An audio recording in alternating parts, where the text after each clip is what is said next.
Welcome to my channel. आप देख रहे हैं टेक्नो सिटी चैनल और मैं हूं आपका होस्ट MK अमान। वीवर्स, आज मैं आपके साथ एक मरतबा फिर ओमान में कोरोना वायरस की जो ताज़ा तरीन सूरत हाल है उसमें कितने केसेस अपडेट हुए हैं और टोटल सिचुएशन क्या चल रही है ओमान में कोरोना वायरस की, वो पूरी रिपोर्ट लेके आया हूं। इस रिपोर्ट को शुरू करने से पहले मेरी आपसे रिक्वेस्ट है कि मेरे चैनल को सब्सक्राइब करें और बेल आइकॉन के बटन को प्रेस करें ताकि आपको आने वाली स्टेटमेंट्स की रिपोर्ट वगैरह बर वक्त मिलती रहे। तो चलें शुरू करते हैं अपनी आज की इस रिपोर्ट को। तो आज है 29 दिसंबर 2021 और ये रिपोर्ट है, स्टेटमेंट नंबर है 502। ओमान में आज जो टोटल केस हुए हैं 24 घंटे में उनकी तादाद बढ़ गई है, 105 तादाद हो गई है, 104 तादाद हो गई है, जो कि इंतहाई ख़तरनाक सूरत हाल की तरफ से जा रही है। और आपको पता भी होगा कि अगर ओमान में केसेस बढ़ने लगेंगे तो किसी भी किस्म का जो है वो सूरत हाल पैदा हो सकती है। तो आप लोग एहतियात करें। और जो ओमान में इन दिनों में रिकवरीज़ हुई हैं वो रिकवरीज़ जो हुई 24 घंटे के अंदर 14 हुई हैं। और एक बहुत ही डेंजर न्यूज़ है जो कि किसी भी ख़तरनाक सूरत हाल की अलार्मिंग है। आपसे रिक्वेस्ट है कि अपने आप को सिक्योर करें। इसमें 2 डेथ हुई हैं 24 घंटे के अंदर। ओमान में 2 डेथ हो चुकी हैं कोरोना वायरस की वजह से। तो ये किसी भी सूरत हाल का सामना करने के लिए आपको तैयार रहना चाहिए। तो हो सकता है कि सिचुएशन लॉकडाउन की तरफ चली जाए, तो इससे पहले कि ये चीज़ जिस तरफ जाए तो आप लोगों ने इसका एहतियात करना है। तो ओमान में जो टोटल केसेस हो चुके हैं अब तक जब से कोरोना वायरस शुरू हुआ है 3,05,357, 3,05,357 this total case in the Oman of this total duration of corona virus.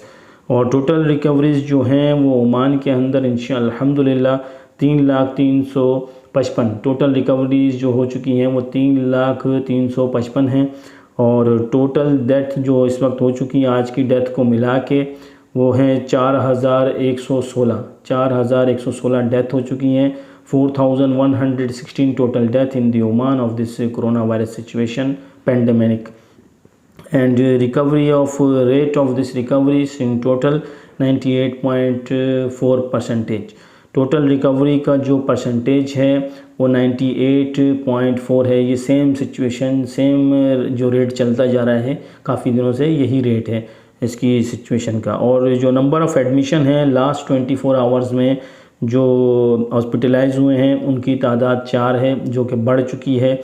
और नंबर ऑफ़ जो इंस्टीट्यूशन हैं एडमिट हुए नए ओमान के एडमिनिस्ट्रेशन उसमें हेल्थ ऑफ इंस्टीट्यूट में उनकी तादाद 8 है। और अल्हम्दुलिल्लाह एक जो है वो अभी ICU के अंदर एक पेशेंट बाकी है। तो इसमें कुछ भी कह सकते हैं क्योंकि कल जो 2 पेशेंट थे उनमें से हो सकता है कि आज एक पेशेंट इसमें से ना हो। तो आप लोग सोचें कि ओमान की जो सिचुएशन है इस वक्त किस तरफ जा रही है। तो आप लोगों ने ज़्यादा से ज़्यादा एहतियात करना है। सोशल डिस्टेंस का बिल्कुल ख्याल करें। आजकल आपको देखने में आएगा कि लोगों ने बिल्कुल एहतियात छोड़ दिया है, मास्क को जो है पहनना छोड़ दिया है। बिल्कुल जहाँ पर लिखा होता है कि नो मास्क नो एंट्री वहीं पर उस चीज़ का इस्तेमाल किया जा रहा होता है। जब 3-4 दोस्त आपस में खड़े हुए हैं वो भी मास्क का इस्तेमाल नहीं करते हैं। गाड़ियों के अंदर आप लोग सफ़र कर रहे हैं 4-4 5-5 अफराद मास्क का यूज़ नहीं कर रहे हैं। टैक्सी के अंदर सफ़र कर रहे हैं, बसों के अंदर तो सख्ती है, टैक्सी के अंदर के मामलात भी बहुत ख़राब हैं, मॉल्स के अंदर के मामलात भी बहुत ख़राब हैं। इन सब को आपने जो है बहुत ही इंतहाई ज़बरदस्त तरीके से इसके ऊपर जब तक अमल नहीं करेंगे तो ये सिचुएशन ख़राब होती जाएगी। तो आज आप देखेंगे टोटल 24 घंटे के अंदर जो केसेस हुए हैं वो 104 केस हुए हैं नए केसेस। और कल की अगर सूरत हाल आप देखें तो इसमें 79 केसेस थे। तो तकरीबन 30 केस ऊपर गए हैं, 30 की तादाद है। परसों और कल के दरमियान 10 केस थे और 20 की तादाद टोटल डायरेक्ट जंप मारा है 20 अफराद ने इसको कैच करने में वायरस को। तो ये स्टेटमेंट नंबर आज जो 2 था 502 स्टेटमेंट था। तो मेरी आपसे रिक्वेस्ट है एक बार फिर कि मेरे चैनल को सब्सक्राइब करें और बेल आइकॉन के बटन को प्रेस करें ताकि आपको आने वाली वीडियो को नोटिफिकेशन मिलता रहे। और ओमान के लॉ को ज़रूर फॉलो करें क्योंकि अगर आप ओमान के लॉ को फॉलो नहीं करेंगे तो आपको किसी भी किस्म की मुश्किलात का सामना करना पड़ सकता है। तो मिलते हैं अगली नेक्स्ट वीडियो में, जब तक के लिए मुझे इजाज़त दीजिएगा। अल्लाह हाफिज़।